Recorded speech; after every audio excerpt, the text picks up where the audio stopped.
Bismillahirrahmanirrahim. Assalamualaikum warahmatullahi wabarakatuh. Bagaimana kabarnya anak-anakku sekalian? Hari ini kita akan membahas tentang larutan elektrolit dan non-elektrolit serta aplikasinya dalam kehidupan sehari-hari.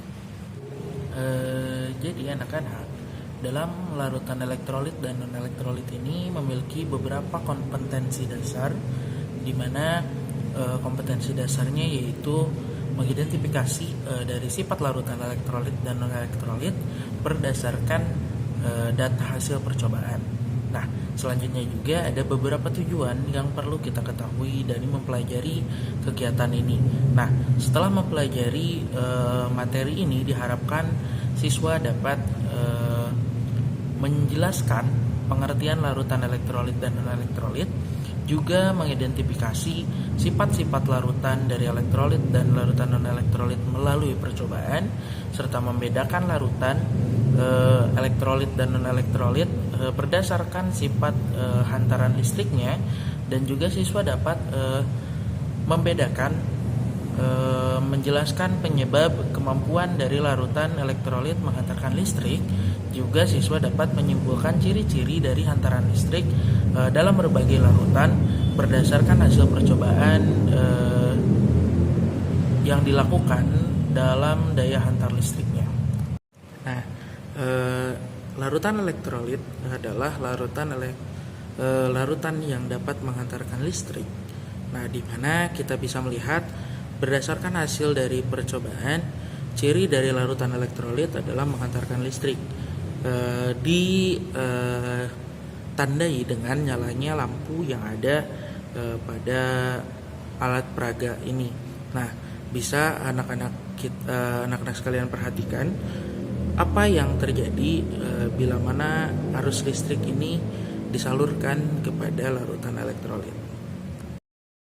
Nah, dalam larutan elektrolit juga memiliki beberapa ciri-ciri anak-anak. Nah, bisa dilihat tadi berdasarkan hasil percobaan yang dilakukan, larutan elektrolit, larutan diuji dengan alat uji elektrolit.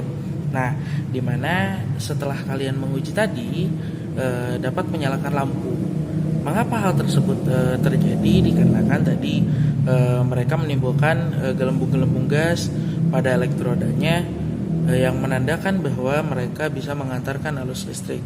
Contoh dari larutan elektrolit itu sendiri seperti KCl, CuCl2, atau NaOH, HCl, NaCl, CH3COOH, dan NH3. Nah, tadi kan sudah Bapak singgung sedikit tentang larutan elektrolit itu sendiri. Nah, bisakah anak-anakku sekalian menyebutkan apa penyebab dari larutan tersebut bersifat elektrolit? Nah, baik. Nah, setelah anak-anakku sekalian melakukan percobaan tadi, dapat kita simpulkan bahwa larutan bersifat elektrolit itu dikarenakan larutan mengandung ion-ion yang bebas bergerak. Nah, larutan elektrolit juga dapat menghantarkan listrik dikarenakan dalam larutan elektrolit itu sendiri menghasilkan ion-ion yang bebas bergerak, di mana ion tersebut bisa bersifat positif dan negatif. Nah, dalam hal ini untuk percobaan larutan elektrolit itu mereka memiliki anoda dan katoda, di mana dalam anodanya itu sendiri mereka mendapatkan ion-ion negatif atau terkumpul ion-ion negatif, sedangkan di katodanya itu sendiri terdapat banyak ion-ion positif. Nah, larutan elektrolit juga anak-anakku sekalian itu dibagi menjadi dua bagian atau dua jenis, di mana yang pertama yaitu larutan elektrolit kuat dan yang kedua adalah larutan elektrolit lemah. Nah, coba bisa anak-anakku sekalian perhatikan dalam gambar yang tertera pada larutan elektrolit kuat. Nah, bisa anak-anakku sekalian perhatikan bahwa pada gambar larutan elektrolit kuat itu memiliki banyak sekali gelembung serta lampu itu menyala dengan sangat terang. Sedangkan pada larutan elektrolit lemah itu gelembung yang dihasilkan sangat sedikit, dan itu juga terkadang hanya redup dalam nyala lampu, namun bisa juga tidak menyala sama sekali, namun ada gelembung-gelembung yang terbentuk.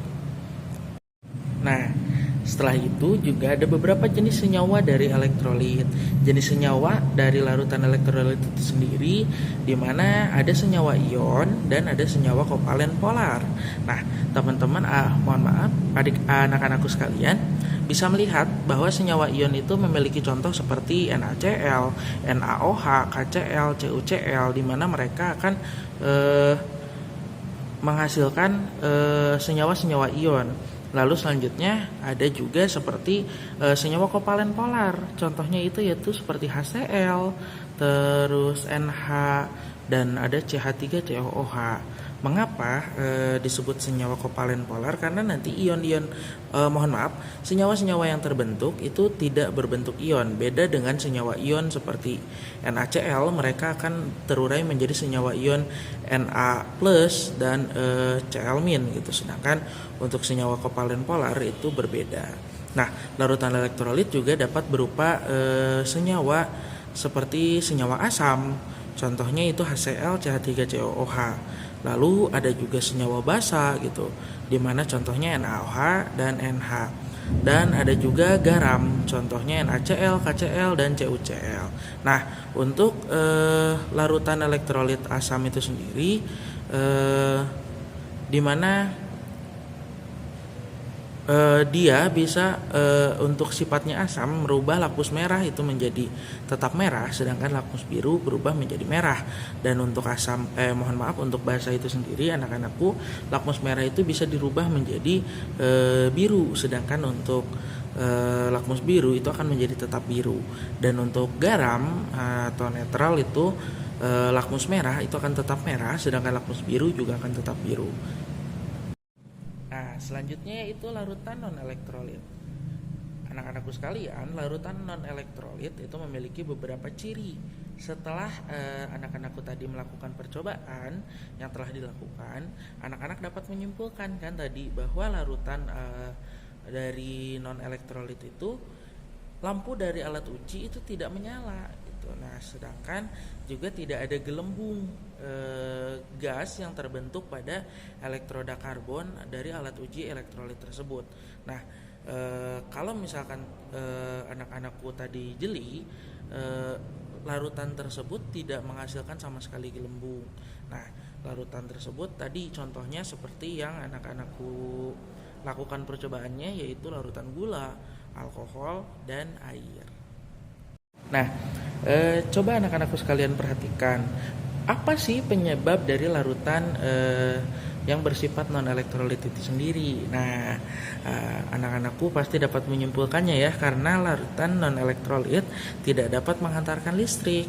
Nah, kenapa? Dalam larutan non-elektrolit itu tidak menghasilkan ion-ion, baik itu ion positif maupun ion negatif. Nah, untuk apa sih aplikasi dari larutan-larutan tersebut? Nah, anak-anakku sekalian dapat mengetahui hal ini agar misalkan salah satu contohnya ketika ada pengaliran listrik dari misalkan ada kebocoran listrik nih. Nah, kita tahu gitu kalau misalkan nanti ada airnya, apakah dia termasuk larutan elektrolit atau non elektrolit gitu ketika ada satu cairan. Nah, jadi ketika kita mau mengamankan apakah itu aman atau tidak gitu, kita bisa tahu. Dan juga itu bisa digunakan untuk penyaluran listrik gitu dan lain-lain. Nah, juga nanti kita akan tahu gitu kandungan-kandungan yang terdapat dalam larutan tersebut ketika kita mengetahui larutan tersebut elektrolit atau non elektrolit. Setelah anak-anak memahami tadi apa yang dimaksud dengan larutan non elektrolit dan apa yang dimaksud dengan larutan elektrolit, nah anak-anakku sekalian bisa menyimpulkan. Dan nanti tolong untuk tugasnya sebutkan nanti dan jelaskan ion apa saja yang terkandung dari larutan-larutan elektrolit dan non elektrolit nanti yang akan diberikan oleh Bapak. Untuk soalnya sendiri nanti akan Bapak serahkan atau akan Bapak kirimkan di grup kelas ya. Nah, dan ada beberapa tes soal nanti latihannya yang akan Bapak berikan di salah satu platform yaitu Google Form ya. Nanti kita akan berikan itu. Adapun untuk contoh-contoh soalnya nanti akan Bapak berikan sebelum tes. Terima kasih. Wassalamualaikum warahmatullahi wabarakatuh.